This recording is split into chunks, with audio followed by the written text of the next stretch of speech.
Welcome one and all to 1984, the year when we learned who to call when there's trouble, and that of course was the Ghostbusters, when Mr. Miyagi taught us to wax on and wax off, when Prince sang about doves crying, and we asked, what's love got to do with it? And we were introduced to these guys, the Transformers. This, of course, is the Walmart exclusive reissue of G1 Bumblebee, and he, of course, has arrived with Outback, Swerve, and Tailgate. Well, this is the only one I actually have in hand, and even this isn't mine, personally.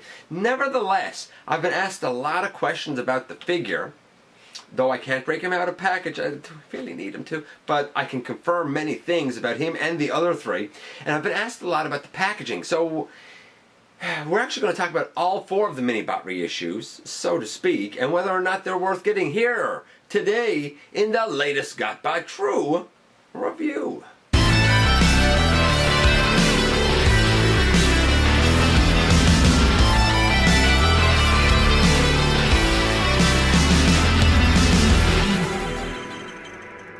Hey guys, I'm your host Dennis Bolton, aka GotBot. As always, please like, comment, share, and of course subscribe. Stick around, have some fun with us here on the channel. Check me out everywhere. Have a look at Machinery of Man, The Everything Factor, and Transformers Collectors NL. And this is the G1 Bumblebee in package. Now, like I said, this isn't mine. I'm not allowed to take them out of the package. But hey, if you want to know the transformation, check out episode 200. I think it was 200. Yeah, it was 200. And that was the very first Transformer I ever had, which was the Red Bumblebee. Yeah, I show the transformation there. So I've already shown this, technically, on the channel. I loved seeing this packaging on the shelf again. I haven't seen the Starscream reissue as of this recording, nor the G1 Devastator reissue, but I think they're going to look great on the shelf. I'm not really like a G1 collector myself.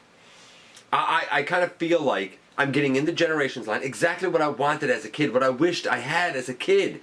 And the imperfections that I saw in these have been remedied with that, but I understand the nostalgia factor because this took me right back to my childhood as soon as I saw it.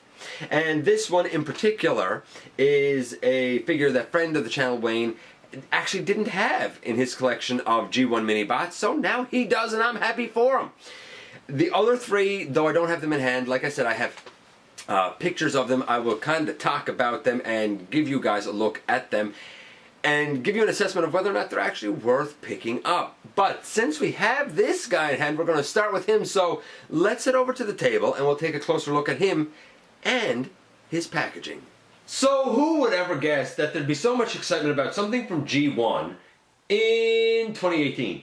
I wouldn't have, but of course we're getting reissues of some of these guys, exclusive to Walmart, and we have a Starscream, we have a Devastator set here in Canada. I think the Starscream retails for $49, $50. I think Devastator retails for about $100, so do the conversion and it's a little less in the US.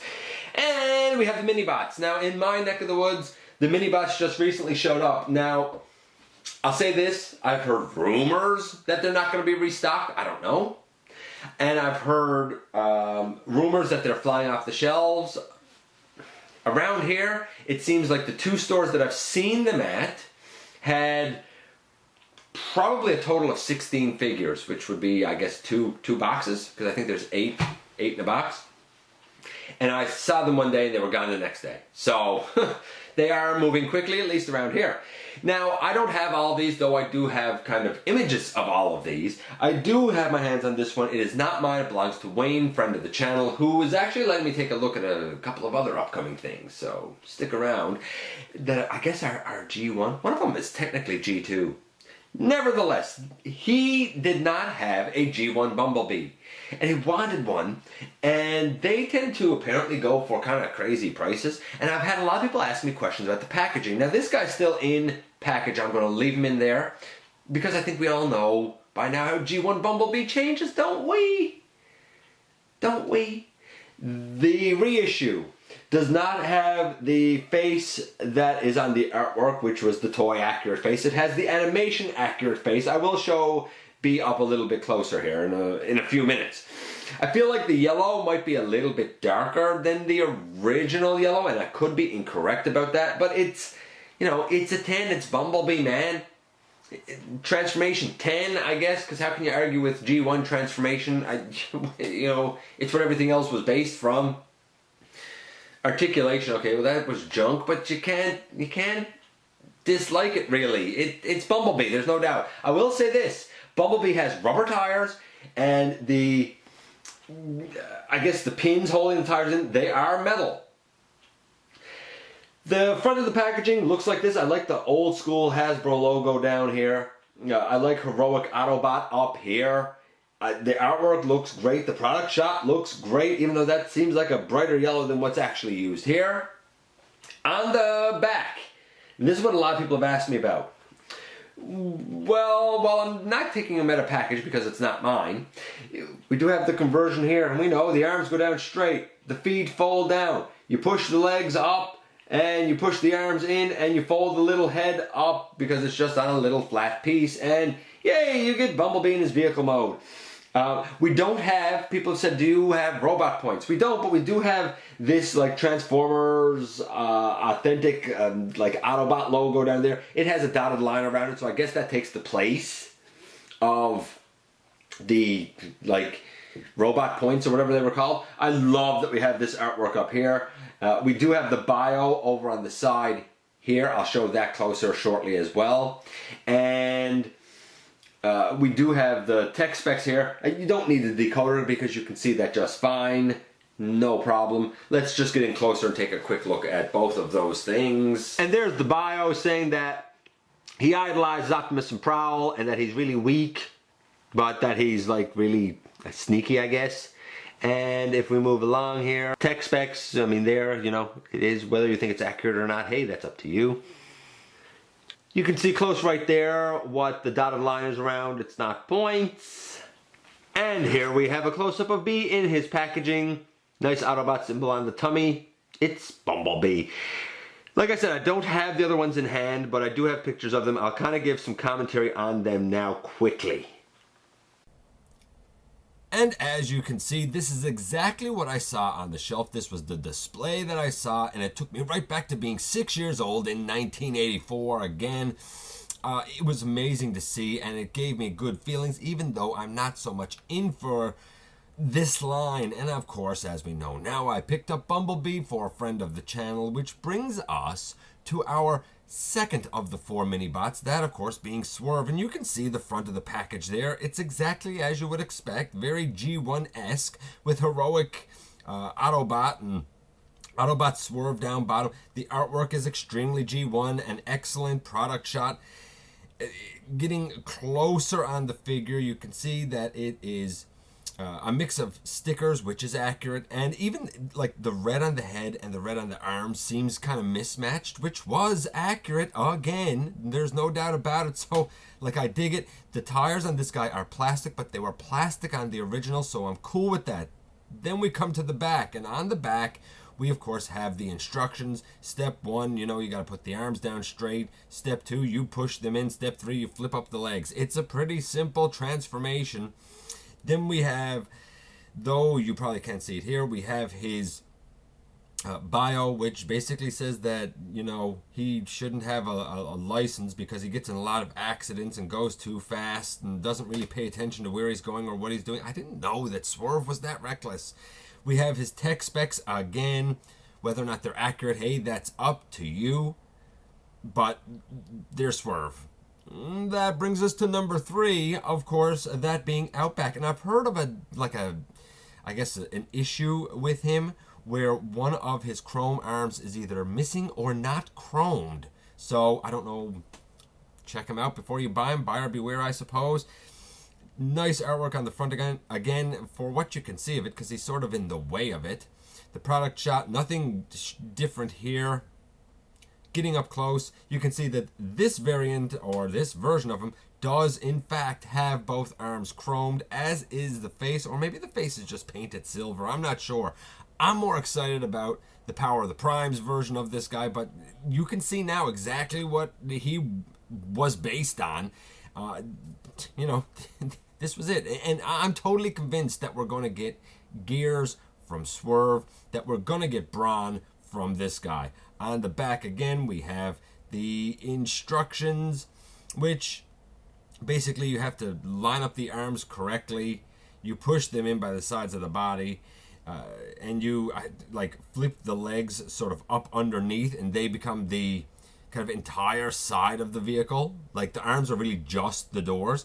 And I had thought that he was missing his blaster, but he's not. He does come with it, and you can see there that it's supposed to go pegged into his roof. If you didn't see it, in the close-up of him, it was there as well.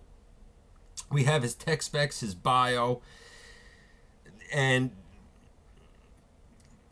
it's a good bio. He doesn't follow plans or roads. It's exactly what you would expect from the guy.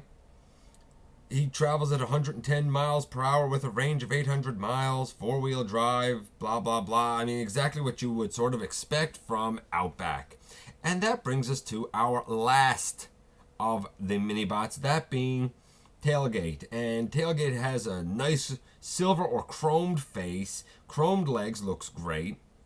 Now, again, on the front of the package, you don't really see anything outstanding other than what would give you nice nostalgia, though his hands really do sort of stick out on the artwork on the front of the packaging. Getting up close, you can see the details I talked about, his Autobot symbol and his chest sticker. They're both stickers. Again, this guy has plastic tires. He should have plastic tires. Now, again, for me, the Generations one is the one that I prefer. I respect this. There's no doubt about it that I absolutely respect this. And we're going to kind of look at that mold coming up. We're just not looking at the Tailgate version of it. We're looking at the version that I think this is going to be reused for, that being Windcharger. There's actually a G1 Windcharger, so why not look at the mold there? So we will actually see this conversion. Like I said, we've seen B's already. We're going to see this one. As for the other two, you know how it goes. Push in the arms, fold up the legs. Or, in the case of Outback, push in the arms, fold the legs underneath. They're not hard. They were simple and fun, man. Speaking of the conversion, here it is on the back. Push the arms in and fold up the legs again. This guy also has a bio there saying that, his mind is stuck in low gear. I don't know, is he not supposed to be that bright? I have no idea. He doesn't have the greatest speed. I always sort of saw him as like a muscle car anyway. Maybe he does have good speed. I don't know. Decide for yourself. And while we're at it, I'm going to make a comment about Devastator. The new box set is $100. Now I get it. It looks fantastic in box. It comes with absolutely everything that you could kind of want Devastator to come with. Do I think it's worth $100? Not for me personally, because of my life experience.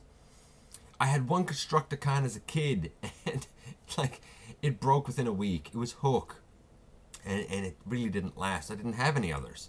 I knew somebody who had the whole set, and Devastator's a brick. He looks cool. He's a brick. Doesn't stay together the best. Hopefully the new one does. I got the Generations Metroplex for $100. The G1 Devastator is not close to that. Plus, this. Now, yeah, okay, this is missing a few of the pieces. There's no doubt. But $3.99, so for the extra missing pieces and the box, is it really worth another $97 to me? Not to me, but for the G1 enthusiast, I totally see how it would be worth the value to you, if for nothing else, to display in package.